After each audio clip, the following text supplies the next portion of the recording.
So, ano masasabi mo, Angelita?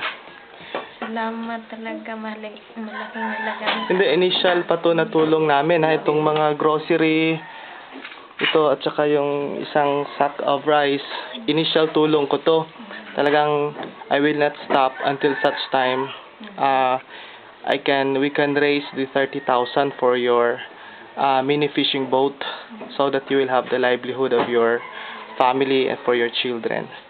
So let's continue to pray that there will be good people who will be responding to help you and join me in this cause. So sana masaya ka. Masaya talaga ako. Sana ginawa to sa akin para sa pag-prayer ko na sana matupad yung pangarap ko. Okay. Ito, curious lang ko, Angelita. Nung nasunog ka, sadya ba yun ng asawa mo? Sinadya ba yun or aksidente? Aksidente talaga. Aksidente lang. Pero ang masaklap lang, iniwan ka ng asawa mo. Ng asawa ko. Hindi ako yung ginagawa ko ngayon, naiyak na lang. No, it's okay. Huwag kang maiyak. We will help you. Tutulungan ka namin. Siguro, babalik ako rito.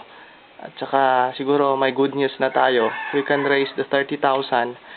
Saan ba magpapagawa ng bangka? Diyan lang sa malapit. Malapit lang dito? So, yung 30,000, pwede na yon sa bangka?